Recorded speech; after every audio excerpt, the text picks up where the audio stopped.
اور یہ بات پکی ہے کہ آپ جب راہ خدا میں دیتے ہیں تو آپ کے رزق میں، مال میں کبھی کمی نہیں آتی۔ اللہ کے محبوب نے 3 چیزیں قسم کر کے کہی ہیں۔ حضور نے کچھ چیزیں ارشاد فرمائی تو ان میں سے 3 چیزوں کے بارے میں فرمایا کہ یہ تو میں اللہ کی قسم کر کے تمہیں کہتا ہوں، اور ان میں سے ایک شے یہ کہ ما نقص مال عبد من صدقہ، فرمایا میں اللہ کی قسم اٹھا کے کہتا ہوں کہ صدقے سے مال کم نہیں ہوتا۔ تمہارا کیلکولیٹر حساب یہی بتاتا ہے کہ جو ہے وہ کم ہو گئے ہیں، 100 میں سے 10 دے دیے تو باقی 90 رہ گئے ہیں۔ آپ کا اکاؤنٹنٹ بھی آپ کو یہ بتاتا ہے کہ اتنے لاکھ میں سے اتنے ہزار دے دیے، باقی اتنے رہ گئے۔ لیکن میرے حضور نے کہا میں اللہ کی قسم اٹھاتا ہوں کہ صدقے سے مال کم نہیں ہوتا۔ دوسری بات فرمائی کہ جو شخص مانگنا شروع کر دیتا ہے، سوال کا دروازہ کھول دیتا ہے، اس کی کمی پوری نہیں ہوتی، یہ بھی میں اللہ کی قسم اٹھاتا ہوں۔ اور تیسری بات میرے حضور نے قسم فرما کے یہ کہی کہ جو شخص کسی کو معاف کر دیتا ہے، کسی نے کوئی زیادتی کی وہ معاف کر دیتا ہے، تو حضور فرماتے ہیں میں اللہ کی قسم اٹھا کے کہتا ہوں اس کی عزت میں فرق نہیں آئے گا۔ تو یہ 3 چیزیں حضور نے قسم کر کے فرمائی۔ تو اس لیے ہم اپنے ہمسایوں کو دیکھیں، ان کی ضروریات کا خیال رکھیں۔ تو حضور کی سیرت کا یہ عنوان جو حضرت خدیجۃ الکبریٰ سے بہتر کون جانتا تھا، اپنا سارا مال انہوں نے حضور کو پیش کر دیا جب نکاح ہوا حضور سے کہ حضور اب یہ میرا نہیں، یہ آپ کا ہے، اور وہ سارا مال حضور نے لوگوں میں بانٹ دیا، ضرورت مندوں کی کفالت کرتے رہے۔ تو کہا وَتَحْمِلُ الْكَلَّةَ، آپ لاچاروں کا بوجھ اٹھاتے ہیں، وَتَكْسِبُ الْمَعْدُومَ، اور جن کا کوئی نہیں ہے آپ ان کے کفیل بن جاتے ہیں اور آپ کمائی کر کے ان کے گھر کی ضروریات کو پورا کرتے ہیں۔ وَتَقْرِي الضَّيْفَ، اور آپ کی یہ خوبی ہے کہ آپ مہمان نواز ہیں۔ مہمان نوازی آپ کا شعار ہے، آپ کا طرز زندگی ہے، اور مہمان کو جو کھلایا جاتا ہے اس کا حساب بھی نہیں ہوتا، اور مہمان کے ساتھ جو بیٹھ کے کھایا جاتا ہے اس کا بھی حساب نہیں ہوتا، اور مہمان اپنا رزق خود لے کے آتا ہے اور برکت چھوڑ کے جاتا ہے۔ تو مہمان کو کبھی بھی بوجھ نہیں سمجھنا چاہیے۔ تو کہا کہ اور تیسری اور آخری بات فرمائی وَتَعِينُ عَلَى نَوَائِبِ الْحَقِّ، جو لوگ مشکلات میں پھنسے ہوتے ہیں، مصیبت میں پھنس جاتے ہیں، مسائل میں گھر جاتے ہیں، آپ ان کی مدد کرتے ہیں۔ ابھی حضور اعلان نبوت نہیں کیا، ابھی پہلی وحی نازل ہوئی ہے، تو حضور کی ماضی کی سیرت کو حضرت خدیجۃ الکبریٰ لوگوں کے سامنے رکھ رہی ہیں۔ آپ اس سے بھی پیچھے چلے جائیے۔ جب شب ابی طالب میں حضور کو حضور کے خاندان سمیت محصور کر دیا گیا، قریش مکہ نے حضور کو روکنے کے لیے بڑی کوششیں کی، لیکن حق کا یہ مسافر کبھی بھی رکنے والا نہیں تھا، بلکہ حضور کے چچا کو بلا کے کہا کہ اپنے بھتیجے سے پوچھو کہ تمہارا مسئلہ کیا ہے۔ دولت مال چاہیے تو ہمسائے لوگ مل کے اتنی دولت ان کو دے دیتے ہیں کہ کوئی کمی نہیں رہے گی، اور اگر کسی خاتون سے نکاح کرنے کی آرزو دل کے کسی گوشے میں ہو تو وہ بھی بتائیے، کسی سردار کی بیٹی سے نکاح کرنا چاہیں تو ہم اس کے لیے بھی حاضر ہیں، لیکن یہ بتوں کی مخالفت چھوڑ دی جائے۔ تو جب بہت ساری باتیں کی سب نے مل کے کی، اور جو ہے وہ دباؤ بھی ڈالا کہ اگر نہیں یہ کرتے تو پھر حالات کی تلخیاں اور جو کچھ ہے وہ آپ کے سر پہ ہوں گی۔ تو حضور کے چچا جناب ابو طالب حضور کے پاس آئے تو ان کی طبیعت پر کچھ بوجھ تھا، تو انہوں نے کہا کہ بھتیجے میں اکیلا اتنے قبائل کے ساتھ لڑائی کا بوجھ نہیں اٹھا سکا، میری کمر کمزور ہے۔ تو حضور علیہ الصلوۃ والسلام کی خدمت میں انہوں نے کہا کہ وہ تو اس طرح کی باتیں کر رہے ہیں۔ تو آقا کریم نے جو جواب دیا وہ سنیے۔ آپ نے فرمایا یا امی لو وضع الشمس فی یمینی والقمر علی یساری، اگر وہ سورج میرے دائیں ہاتھ میں رکھ دیں اور چاند کو لا کے میرے بائیں ہاتھ میں رکھ دیں اور دنیا بھر کے خزانے میرے قدموں میں ڈھیر کر دیں، میں کبھی بھی حق کو باطل اور باطل کو حق نہیں کہہ سکتا۔ یہ وہ چیز ہے جہاں پر ہمیں کھڑا ہونا چاہیے۔ یہ رشوت کیا ہوتی ہے؟ ہم اداروں میں افسر بن کے بیٹھتے ہیں اور ہم کسی ذمہ دار منصب پہ بیٹھتے ہیں تو ہمیں چند ٹگوں سے کوئی خرید لیتا ہے، ہمارا ضمیر پھر کہاں ہوتا ہے؟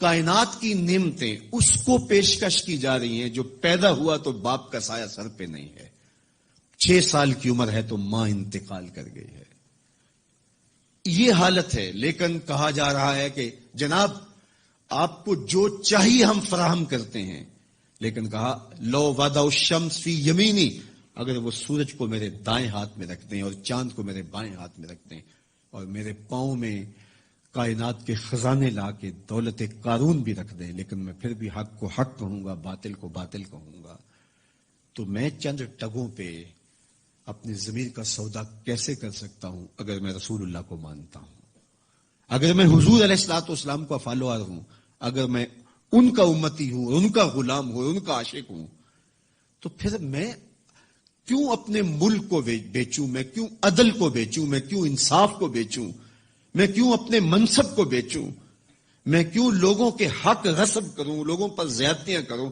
میں دیوار رکھتے ہوئے ہمسائے کے 2 انچ دبانے کے لیے اپنی ضمیر کا سودا کر لوں، میز کے اوپر سے رشوت پکڑوں یا نیچے سے پکڑوں، فرق نہیں پڑتا اس سے، میں اپنی ضمیر کا سودا کیا ہے اور برسرے بازار کیا ہے اور بہت سستا بیچا میں نے اپنے آپ کو۔ وہ کیا کسی نے کہا تھا کہ ہر دو عالم قیمت خود گفتائی، نرخ بالا کن کہ ارزانی ہنوز، 2 جہاں کو تو نے اپنی قیمت بتایا ہے، اپنا نرخ بتایا ہے کہ 2 جہاں میری قیمت لگتی ہے، کہا قیمت بڑا ابھی سستا بک رہا ہے، یہ ساری کائنات تیری قیمت لگا دی جائے لیکن تیری قیمت پھر بھی نہیں ہے اور تو سستا بک رہا ہے، نرخ والا کن کے ارزانی ہنوز، تیری قیمت جو ہے وہ یہ 2 جہاں نہیں ہے، تیری قیمت صرف تیرے رب کی رضا ہے۔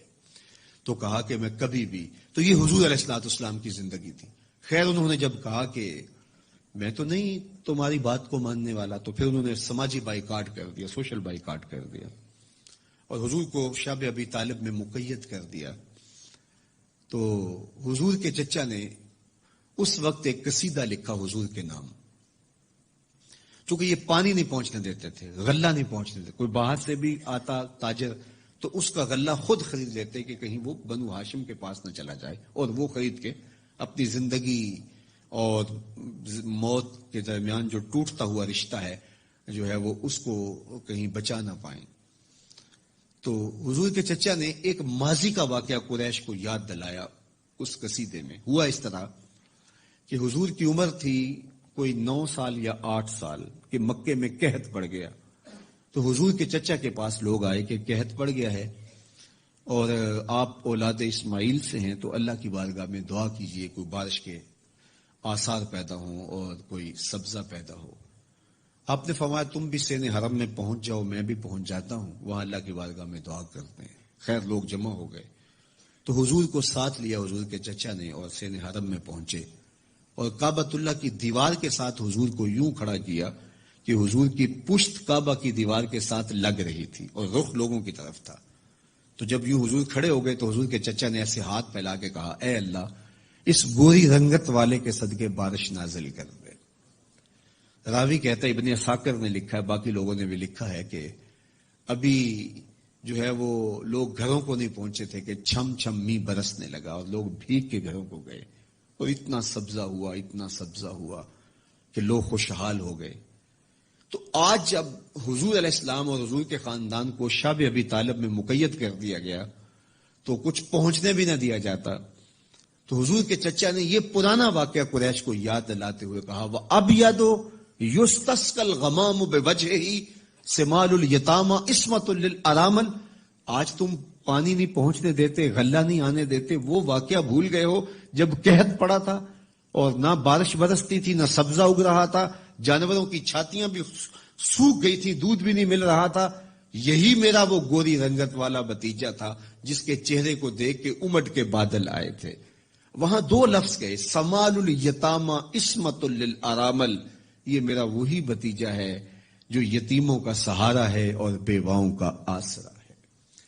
اب حضور جب خود یتیم تھے، یتیمی کی عمر بلوغت سے قبل ہوتی ہے، تو یتیم ہو کر بھی یتیم پرور تھے، یتیم ہو کر بھی یتیم پرور تھے، اور حضور بیواؤں کے گھروں میں جا کے ان کا پانی بھر آتے اور یتیموں کی مدد کرتے اس دور میں جب خود درد یتیمی سہ رہے تھے۔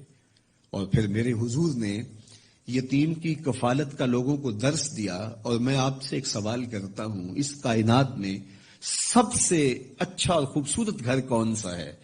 تو کوئی یہ کہے گا کہ جو شہر کے وسط میں ہے وہ گھر اچھا ہے، کوئی یہ بولے گا جو تعلیمی اداروں کے قریب ہے، بچوں کو آنے جانے کی سہولت رہتی ہے، وہ گھر اچھا ہے۔ کسی نے کہا نہیں جو بر لبے سڑک ہے، کسی نے کہا کہ جو علاج گاہوں کے زیادہ قریب ہے، کوئی بولا جو عالی نسب سوسائٹی میں واقع ہے جہاں سیکورٹی کے حصار ہیں، آسانی رہتی ہے، کسی نے کہا جو ساحل سمندر پر ہے، کسی نے کہا جو لبے دریا پر ہے، کسی نے کچھ کہا، کسی نے جو بہت کشادہ ہے وہ گھر خوبصورت ہے۔ میرے حضور نے کہا اس کائنات میں سب سے اچھا اور خوبصورت گھر وہ ہے جس میں یتیم رہتا ہو اور اس کی عزت بھی ہوتی ہو، اس کی تکریم بھی کی جاتی ہے، صرف رہتا ہی نہ ہو، اس کو اپنے بچوں کی طرح رکھا جاتا ہو اور اس کے وہی حقوق اور وہی جذبات کا اسی طرح خیال رکھا جاتا ہو جس طرح اپنے بچوں کا خیال رکھا جاتا ہے۔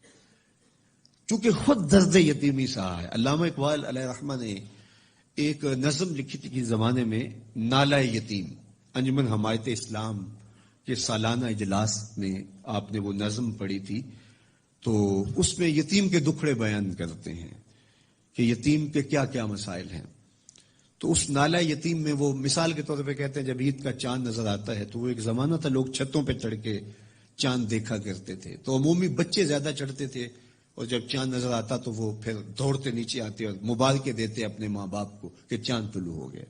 تو اقبال اس کو جو ہے وہ منظوم جو ہے وہ لکھتا ہے کہ جب چاند طلوع ہوتا ہے اور بچے چھتوں پہ شور مچاتے ہیں اور واپس جب آتے ہیں تو اتنی خوشی میں سرشار ہوتے ہیں کہ وہ دو دو تین تین سیڑھیاں پھلانگ کر کے دوڑ کے نیچے آتے ہیں کہ عید ہو گئی، چاند چڑھ گیا، اور اتنا شور مچا ہوتا ہے کہ ان کے ماں باپ سیڑھیوں کے قریب آ چکے ہوتے ہیں، اور جب وہ آخری سیڑھیاں پھلانگ رہے ہوتے ہیں تو ان کے ماں باپ کی باہیں، ان کے باپ کی آغوش پھیلی ہوئی ہوتی ہے اور یتیم اور جو ہے وہ بچہ جا کے اپنے باپ کے سینے سے لگتا ہے۔ تو اقبال کہتے ہیں کہ جب یتیم بچہ چھت سے نیچے اترتا ہے چاند دیکھ کے تو وہ اس طرح بھاگتا ہوا نیچے نہیں اترتا اور نہ اس کے لیے کوئی پھیلی ہوئی باہیں ہوتی ہیں، بلکہ وہ چپکے سے دیوار کے ساتھ لگ لگ کے اتر کے جو ہے وہ تاریک کمرے میں جا کے بستر میں آنسو جذب کرتا ہے، اور اقبال پھر یتیم کو وہاں سے اٹھاتے ہیں اور کہتے ہیں یتیم تیرے دکھوں کا مداوا کہیں نہیں، آ تجھے میں حضور کی چوکھٹ، تو بھی یتیم۔ اور یہ چیز یتیم کے لیے تسکین کا سامان ہے۔ پھر امت سے میرے حضور مخاطب ہو کے کہتے ہیں، اقبال کا یہ تصور ہے کہ گر تم سمجھو تو 100 باتوں کی یہ ایک بات ہے، آبرو میری یتیمی کی تمہارے ہاتھ ہے، کہ اب تم نے یتیموں کی کفالت کرنی ہے۔ اور فرمایا آنا و کافل الیتیم کا ہاتین یوم القیامہ، میں اور یتیم کی کفالت کرنے والا قیامت کے دن اس طرح قریب ہوں گے جس طرح میری 2 انگلیاں قریب ہیں۔ تو یتیموں کو عزت دی۔ اور میں آپ کو بتاؤں کہ ایسا رنگ اور ایسی لطافت اور ایسا درد دل اور ان کی نزاکت قلبیہ کا ایسا لحاظ کسی نے نہیں کیا ہوگا جو میرے حضور نے کیا ہے۔ مجمع اصحاب تھا، ہجوم عاشقاں تھا، تو ایک شخص نے عرض کی حضور میرے لیے دعا کر دیجئے، میرا بچہ گم ہے، کئی دنوں سے مل نہیں رہا۔ قبل اس سے کہ دعا کے لیے ہاتھ اٹھتے اور اجابت کے سارے در کھل جاتے، مجلس میں موجود ایک شخص نے کھڑے ہو کے کہا حضور میں ابھی ابھی آیا ہوں فلاں باغ کے قریب سے گزر کے، اور میں نے بچوں کے ساتھ اس کے بیٹے کو کھیلتے ہوئے دیکھا ہے۔ جب باپ نے سنا کہ میرا بیٹا فلاں باغ میں ہے تو وہ دوڑ گیا، فرمایا سے بلاؤ، بلایا گیا، بہت جلدی ہے۔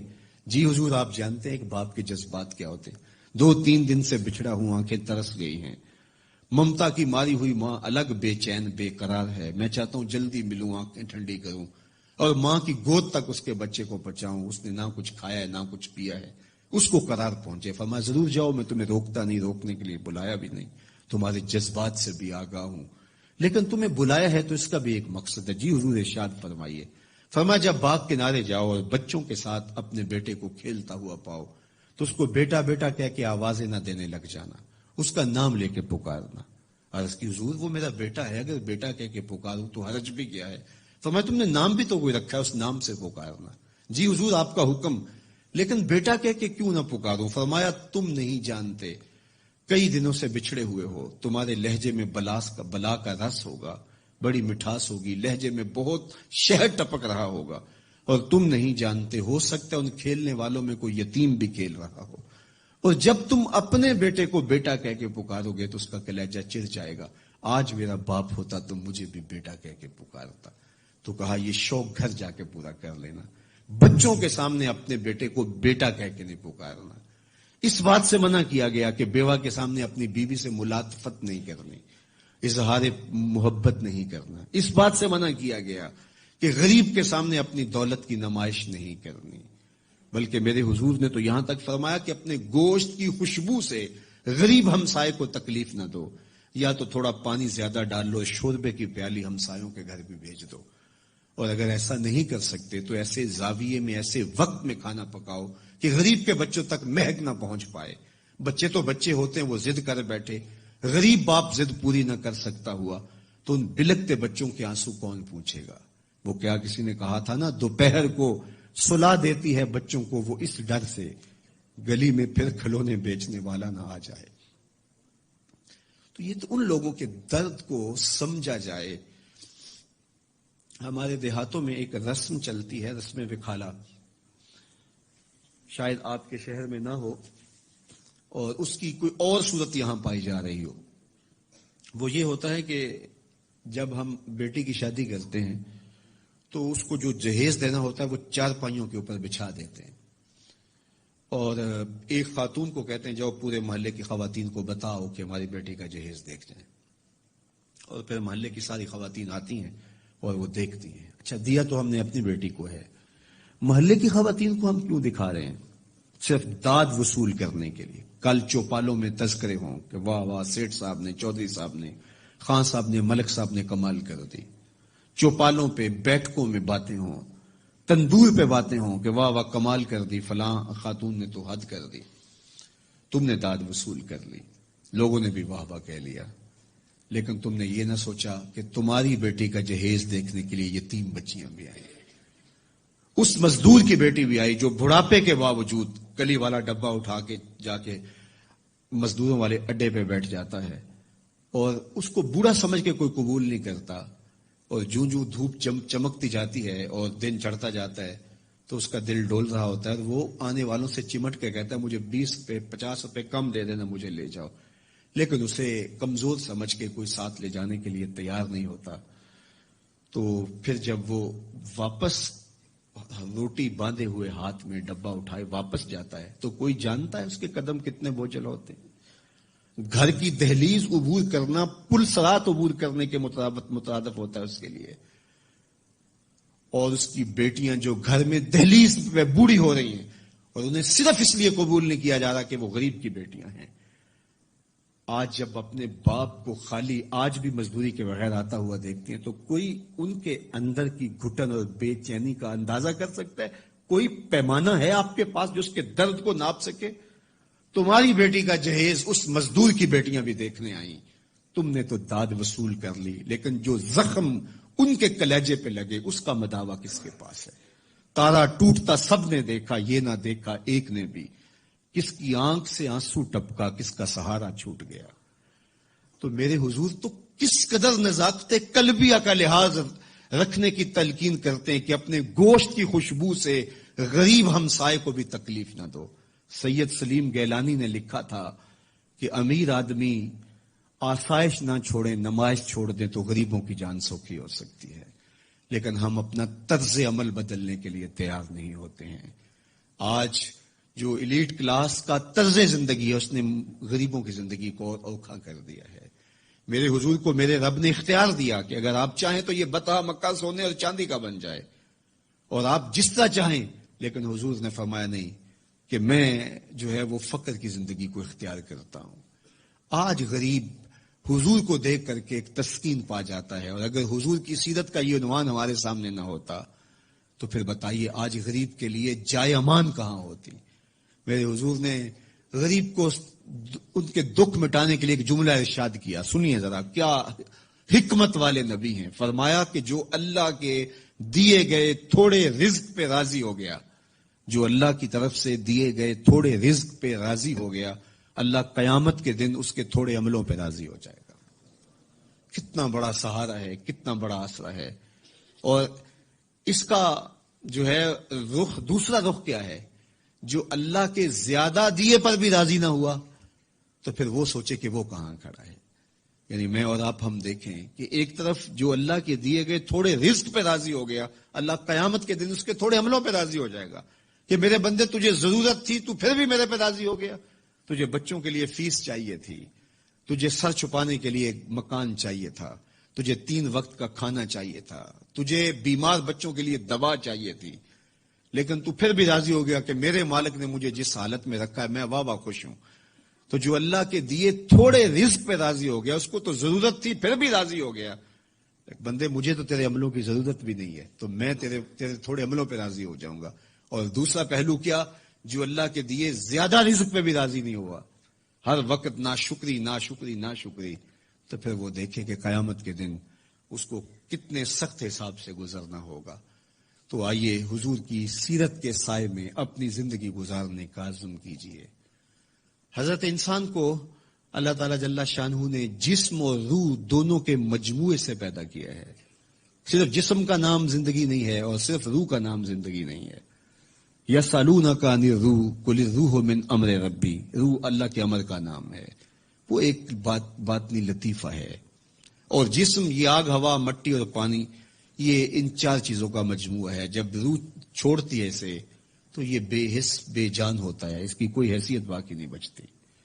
جسم اور روح ان دونوں کے باہمی ملاپ سے, باہمی ارتباط سے, باہمی امتزاج سے یہ انسان, یہ پیکر اور یہ بولتا وجود, یہ دیکھتی آنکھیں, یہ سنتے کان اور یہ چلتی حرکت کرتی ٹانگیں اور یہ دھڑکتا ہوا دل اور یہ نظام تنفس اور نظام انحسام, یہ سب کچھ جو ہے وہ ان 2 چیزوں کے مجموعے کے دم سے ہے. تو جس طرح ہماری جسم کے کچھ تقاضے ہیں, ہمارے جسم کے کچھ تقاضے ہماری روح کے بھی تقاضے ہیں. ساری زندگی ہم جسم کے تقاضوں کے حصول کے لیے لگے رہتے ہیں جو یہیں رہ جانا ہے, اور اس زندگی کے لیے ہم سب کچھ کرتے ہیں جو زندگی 4 دن کی ہے. بل تؤثرون الحیات الدنیا والآخرۃ خیر وابقی, کہا تم اس جیتی دنیا کے لیے سب کچھ لگا دیا, ساری صلاحیتیں صرف اس دنیا کی زندگی کے لیے لگا دی. یہ ہے کتنی, 60 سال لگا لیجئے, تو تیسرا حصہ تو روز سوتے ہیں, 8 گھنٹے روز سوئے اگر, تو 60 سال زندگی ہے, 20 سال تو سو کے گزر گئی. کچھ بچپن کے کاٹیے, کچھ بڑھاپے کے, کچھ بیماریوں کے. روزانہ 1 گھنٹہ کم از کم واش روم میں جاتے ہیں, تو آپ بتائیے کہ زندگی باقی بچتی کہاں ہے. 20 سال لگا لیجئے, باقی ٹوٹل زندگی بچی. یہ ساری زندگی ہے. اور حشر کا صرف 1 دن قرآن بتاتا ہے 50,000 سال کا ہے. 50 سال کا نہیں, 50-100 سال کا نہیں, 50,000 سال کا 1 دن.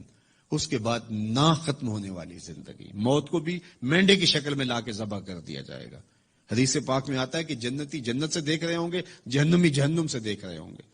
جنتیوں کے دل میں ایک ہی خدشہ ہوگا, کہیں موت نہ آ جائے. جہنمیوں کے سینے میں ایک ہی امید روشن ہوگی, کہیں موت آ جائے تو جان چھوٹ جائے. جب موت کو بھی موت آ جائے گی, اتنے دکھی ہوں گے جہنمی کہ اگر موت کو موت نہ آئی ہوتی تو یہ دکھ سے مر جاتے. اور اتنے خوش ہوں گے جنتی کہ اگر موت کو موت نہ آئی ہوتی تو یہ خوشیوں کے وفود سے مر جاتے. تو ایسی زندگی جو نہ ختم ہونے والی ہے, اس کے لیے میں اور آپ سوچیں کہ ہم نے کیا کیا ہے.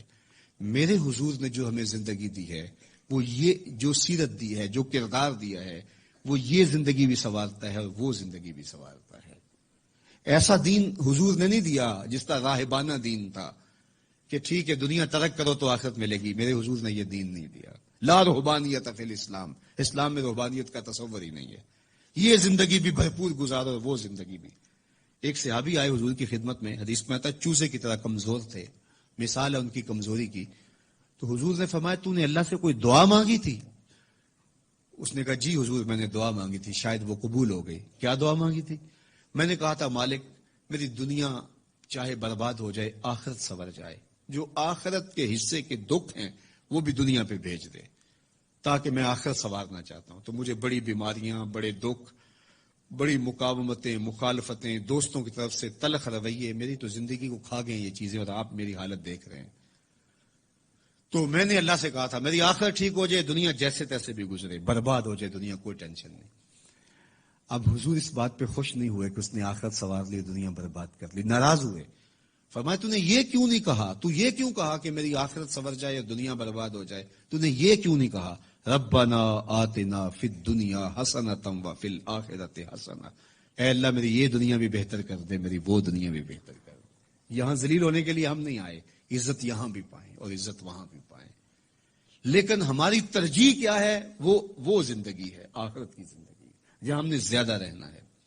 میں ابھی ایک ملک کے سفر سے آیا ہوں، تو دنیا کے مختلف ممالک میں آنا جانا رہتا ہے، تو وہاں جب میں جاتا ہوں تو دیکھتا ہوں کہ ایک چھوٹے سے کمرے میں 8-10 لڑکے مل کے رہ رہے ہیں، اور اپنا کھانا بھی خود تیار کرتے ہیں اور اپنے کپڑے بھی خود دھو رہے ہوتے ہیں۔ تو میں ان کو کہتا ہوں کہ آپ ایک چھوٹے سے کمرے میں 10 لوگ رہ رہے ہیں، تو آپ یہاں کوئی کنال 2 کنال کا بنگلہ خریدیں، اچھی زندگی گزاریں، یہ کیوں ایسا کر رہے ہیں؟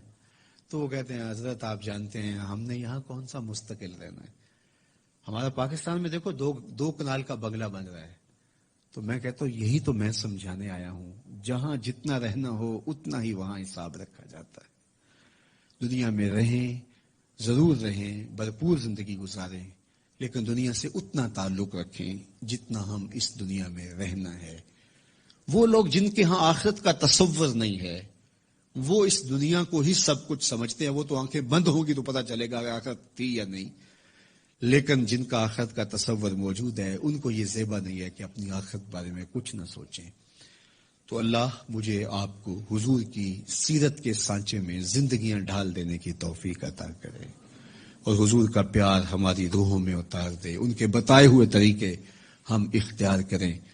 اللہ آپ سب کو سلامت رکھے، میرے بچے ہیں، بیٹے بیٹیاں ہیں، بھائی بہن ہیں، اللہ سب کو جزائے خیر دے۔ یہ بزرگ اساتذہ معلمین جنہوں نے اپنی زندگیاں وقف کی ہیں، یہاں سے پھوٹتی ضیائیں اور علم و عمل کی روشنی سے ہم اپنے وطن کو تعمیر کر سکیں، ہم اسلام کی ایک خوبصورت شناخت بن سکیں، اور دنیا کے جس کونے میں جائیں ہمارا کردار، ہمارا رویہ بتائے کہ ہم حضور کے غلام ہیں، حضور کے عاشق ہیں، اور حضور علیہ الصلوۃ والسلام سے محبت کرنے والے ہیں۔ میرے استاد ایک جملہ کہا کرتے تھے، یہ نہ ہو کہ لوگ تمہیں پوچھے تم کون ہوتے ہو اور تمہیں بتانا پڑے کہ ہم مسلمان ہوتے ہیں۔ فرمایا کرتے تھے صاحب کسی کو پوچھنا ہی نہ پڑے، تیری طرز زندگی ایسی ہو کہ لوگ دور سے تجھے دیکھ کے کہیں وہ دیکھو آقا کا غلام آ رہا ہے۔ نور آنکھوں میں تو چہروں پہ اجالے ہوں گے، مصطفیٰ والوں کے انداز نرالے ہوں گے، دنیا میں بھی ان کے دم سے مقدر چمکا، محشر میں بھی ان کی رحمت کے حوالے ہوں گے۔ اللہ میری کہی ہوئی باتوں کو روحوں میں اتار دے، مجھے اور آپ سب کو جو چیزیں قابل عمل ہیں ان پر توفیق عمل نصیب فرمائے۔ وآخر دعوانا ان الحمدللہ۔